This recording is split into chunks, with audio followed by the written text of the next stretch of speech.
Hello and welcome to the Elementalist channel, where organic chemistry topics are covered in an in-depth, albeit simple style.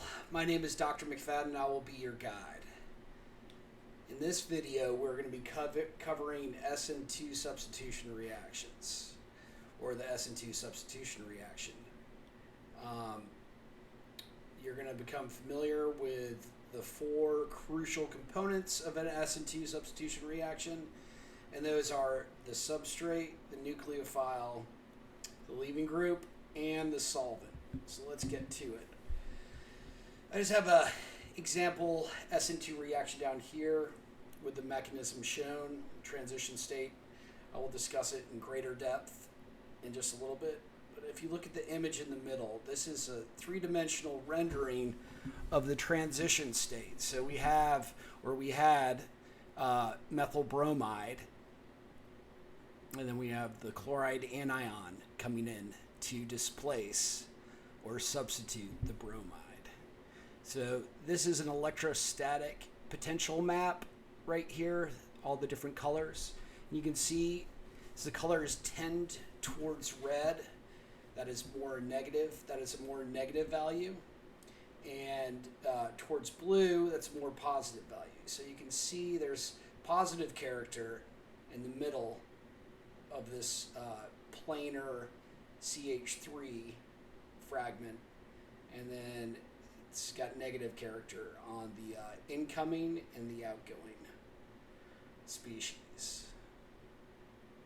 So I'd like to go through substitution reactions in a very simple, straightforward way, and that is to break down the different components and see how they work together. So here we have the same reaction as before. Going from left to right, we have our nucleophile. Here it is the chloride anion. Well, the nucleophile needs something to attack, and in this case we have the substrate, which is methyl bromide. Within the substrate, for substitution reactions, we need some kind of leaving group. Here we have a moderately good leaving group, bromine. And when chloride attacks and bromine leaves, becoming bromide, we have this trigonal planar, or really it's trigonal pyramidal for the whole state. But when I'm talking about the CH3 plane, this is common to all SN2 reactions. It goes by this mechanism. So area of negative electron density on either side, and then deplete electron density on the carbon.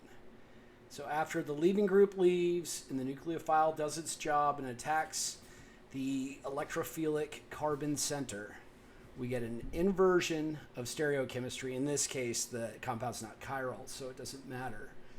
And we have the leaving group, product, and we're done. So one reason why SN2 reactions are called SN2 is because the rate equation is dependent on the concentration of two species. In this case, our substrate and our nucleophile. So the two denotes two components. It is a bimolecular reaction at the rate determining step. If you don't know what the rate determining step is, you can look it up real fast, but it basically, the kinetics of a reaction are decided upon what the rate determining step is. Because if you have one step that's really fast and one that's slow, then the fast step is not really noticed if the long step is a factor of 100 times longer. Anyway, it's a side note.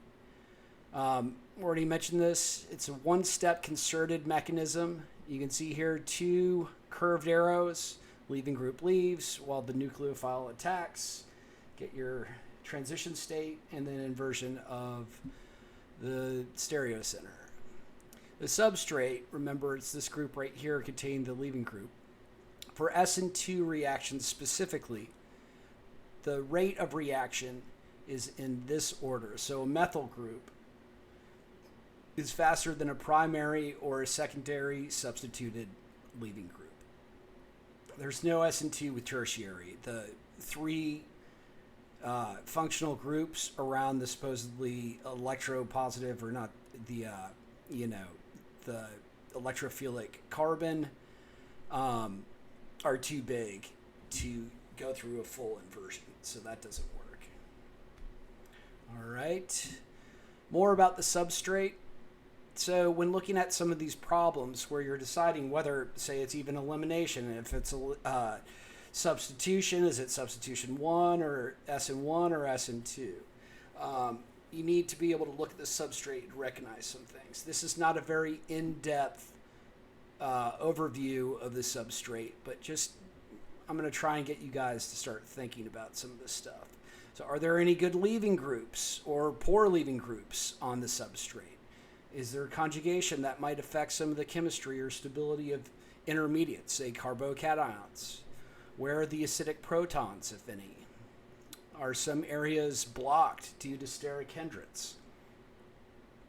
And then if you're not familiar with this, hopefully you will cover it in your lecture at some point very soon. But these are just examples of the different substituted, in this case, an alkyl halide, except for the quaternary one. So we have a methyl group, carbon with 3 hydrogens, and some functional group there, supposedly a halide or maybe just a leaving group. And then R is a generic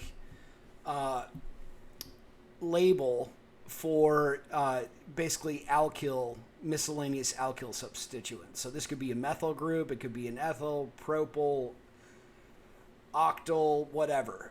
But the main thing is it's typically not very reactive. So anyway, so primary substituted, secondary, tertiary, and then this rare one quaternary, but we had to get rid of the leaving group just to put the fourth group in.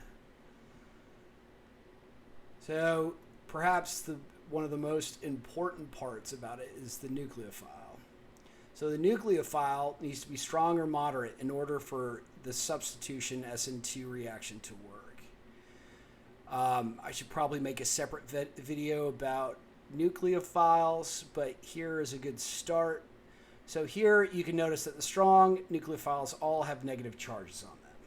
Well, that makes sense. Nucleophiles have typically an excess of negative charge, or at least they have electron density, maybe on a lone pair, that is available for donation into a Lewis acid, so like a electron deficient carbon in a carbonyl, for example, or a methyl molecule with iodide or something. So these are all very strong. However, you need to be careful about this because these are all good nucleophiles, but some of them are also strongly basic. So they are about as comfortable plucking a proton off from an acidic, getting an acidic hydrogen, as they are attacking a carbon atom to displace something, say as in a SN2 reaction. So be careful of that. I'll go into more in-depth discussion about nucleophiles in a second. Moderate ones, the rest of the halogens except for iodide, azide, and then from these are all fair game in most organic classes, but some of them are more unusual than others. So these I put in magenta, less so the azide. I think teachers like to do that, but these are less known. So if you are in a time crunch and for some reason can't memorize all of these, leave out the pink ones, except for azide. Here's the reaction again. So in the previous slide, I had ordered these out just to show you, for studying purposes, you could reorganize them like this. So you have your main strong ones, and then the second half or so are the strong nucleophiles that are also basic, and then moderate. None of these are very basic. exotic or unusual ones, and then the weak ones down here. So notice alkene and alkynes are also included. These essentially do not attack electron deficient carbon, for example, unless it is a full-on carbocation. So for alkenes and alkynes to work, you need a very, very stable and accessible electrophile. I found in undergraduate chemistry, one thing that confused me is applying the chemistry to, various species, but I wasn't that familiar with what the species were supposed to look like as far as reagents being written down and stuff. So I just have a series of examples down here, like potassium iodide or sodium iodide is just an I-. You have a great nucleophile there. Na, counter ion, just like in the K and Na over here for a sulfide. And then we have a cyanide. You could have a K there too. Usually, this one, typically you're going to have butyl lithium, but it could be sodium. I'm not going to go through all of these, but you can look through them and just be familiar. And that goes for solvents too. So when we discuss solvents, I also give the names as well as the abbreviations. Teachers love to do that. So as far as nucleophiles are concerned, pretty much all of them are going to be found in this triangle right here. So carbon, nitrogen, oxygen, fluorine. This is actually a worse nucleophile if you have a negative charge on it than oxygen or nitrogen or carbon. And the same order goes that way. However, when you move down a period, the nucleophilicity goes up and the basicity goes down. And I think I discussed that in a second. All right, so we have an idea of what sort of nucleophiles are allowed. Leaving group is moderately important. We have some sulfonates here with a triflate, tosylate, mesylate. I show what those look like on the following slide. These are not the only leaving groups that you will encounter in your adventures. However, these are fairly typical. Let me just explain this one and this one. This is protonated. This is a protonated alcohol or water, or it could be CH3 or CH2CH3, or it could just be H, so water. Same thing with this amine right here, or ammonium type species. The R could be an H, and it's just protonated ammonia bound to a carbon or something. So here's a rough hierarchy of leaving groups. You have tosylate, triflate, and mesylate. Just give you an idea, they look like this. So the sulfonyl chloride reagents are how you prepare an alcohol to become a leaving group. So here's the short mechanism. I have a lot of arrows because I'm, leaving stuff out, and like a deprotonation step, just because I don't have space. But anyway, you can see that an alcohol comes along, it attacks the sulfur, which is very electron deficient. It's got a ton of electron withdrawing substituents on it. So the negative, the pi bond goes up to the oxygen, and then it comes back down and the chloride comes off. And then the third step is just deprotonation until we get our derivatized alcohol group. So from here, we have an extremely poor leaving group in the form of an alcohol, and just by adding one of these reagents, it quickly turns a very poor leaving group into an excellent leaving group. Here are some examples of some other leaving groups. maybe pause and write some of these down.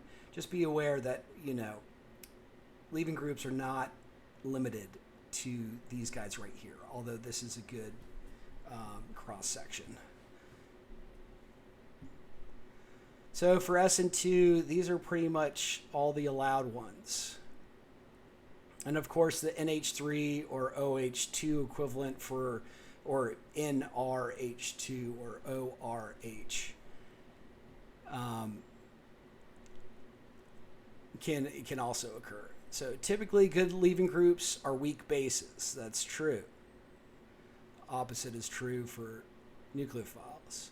Here are the examples that were on the last slide. Just to give you an idea, here are the relative rates of leaving groups, at least for the halogens and tosylate.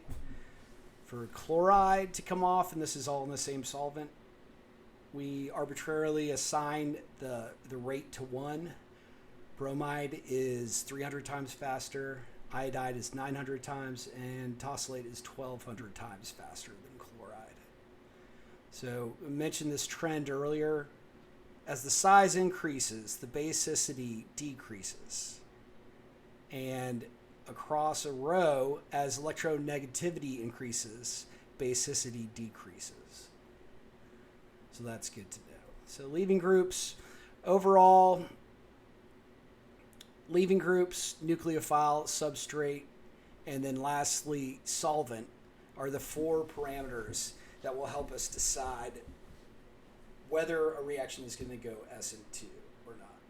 So the solvent needs to be polar aprotic, and what that means is that it's polar, meaning as a permanent dipole moment, a molecular dipole moment.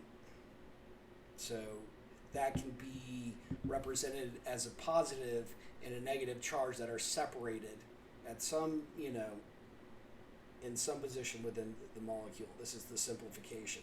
And then from that, you get a dipole moment, where typically the standardization is to draw the arrow towards where the negative, I guess this is in chemistry, it's to draw it towards the negative direction. And it's the opposite in physics, but you don't need to know that. Here are some common, nitromethane, I need to get rid of that. That is not a good one. Here are some common solvents that are polar aprotic. There aren't many more than these guys right here. So let's take a look at the structure. So polar aprotic, polar compound, molecular dipole that's permanent, and has no acidic hydrogens, aprotic. All right, DMF is one. Acetone, although the pK of these hydrogens are about 19, which is fairly low. Similar thing going on here. Dimethyl sulfoxide. pK is higher than acetone, but still on the low side. Sulfolane, THF, acetonitrile, ethyl acetate. That's a fairly common one. pK of these are closer to 21 or so.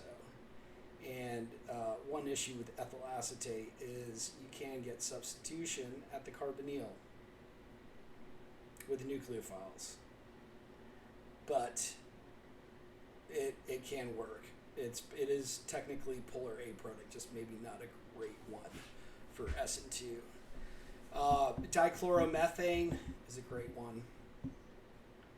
pK of these is not determined because they are so not acidic that they couldn't determine it. Pyridine, a non-nucleophilic base, or it's non-nucleophilic base. It's very bulky, so it can pull off protons, but it's not very good at attacking carbon electron deficient centers. And a particularly nasty solvent, the hexamethylphosphoramide, cancer inducing, and but it's very, very polar and a useful solvent. Just to give you an idea of how polar these guys are, here are the electrostatic potential maps with the cutaway so you can see the molecule and then get a sense for the distribution of electron density throughout it. So you can see here These are not all on the same scale. I shifted the scale around so that I could make the colors as dramatic as possible. So, but since this is not quantitatively comparable, I decided to show, hopefully not to confuse anybody, but the dipole moment for the molecule and the dielectric constant. So the dipole is, like I said before, a pair of equal and oppositely charged or magnetized poles. I didn't mention the magnetized. But so that's the dipole, and then the dielectric constant is just basically describes how matter behaves in an electric field. And so they don't correlate linearly, but they are somewhat proportional to each other. As one increases, the other increases. Okay. So that's about all I have for this topic. There are so many different ways I could go with it. What I'm thinking of doing is something similar for SN1, but since there's so much overlap, I could probably leave out some stuff during that video and refer the audience to this video. But anyway, please like if you enjoyed this. Leave comments. I'm very new at this, so I would appreciate some constructive criticism. Any feedback is welcome. Good luck studying, and don't forget to take breaks.